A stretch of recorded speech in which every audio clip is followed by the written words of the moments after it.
இந்திய தேசத்தினுடைய ஒரு நேஷனல் எம்பளம், அதுவும் இந்திய தேசத்தினுடைய குடிமக்களுடைய வரிப்பணத்தினால அந்த தர்காவை புதுப்பிக்கப்பட்ட பிறகாக அந்த தர்காவுக்கு வெளியே ஒரு கல்வெட்டு வைக்கிறாங்க. அந்த அசோகா சின்னம் இருக்கக்கூடாதான், மற்ற எல்லாமே இருக்கலாம். காசு வேணும், அந்த தர்காவை புதுப்பிக்க வேண்டும், அரசாங்கத்திட்ட கிடைக்கக்கூடிய அனைத்து பெனிஃபிட்ஸ் சலுகைகள் எல்லாமே வேணும். ஆனா இந்திய தேசத்தினுடைய இந்த எம்பளம் மட்டும் இருக்கக்கூடாது என்று அவ்வளவு பிரெயின் வாஷ்டாக அந்த லோக்கல் கம்யூனிட்டிய அரசியல்வாதிகள் வச்சிருக்காங்கன்னா seriously we have to rethink. இது 2 நாளா சோசியல் மீடியால இந்த வீடியோவானது படு வைரலா பரவிட்டு இருக்கு.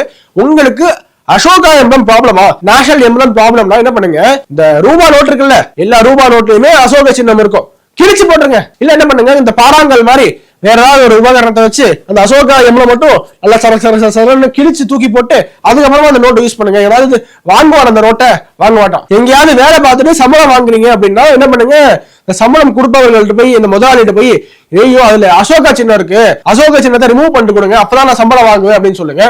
இந்தியன் பாஸ்போர்ட் இருக்குல்ல, அதுல முதல் பக்கத்திலேயே என்ன சொல்ல போனா ஃப்ரண்ட் பேஜ்ல அசோகா எம்பளம் தான் இருக்கும். அதை கிழிச்சு போட்டு வெளிநாட்டுக்கு போக முடியாது, ட்ரை பண்ணுங்க. உங்களுக்கு இந்த தேசத்தினுடைய எல்லா சலுகைகளும் வேண்டும். ஆனா அசோகா எம்பளம் நேஷனல் சிம்பலை பார்த்தா மட்டும் அப்படி என்ன வெறுப்பு.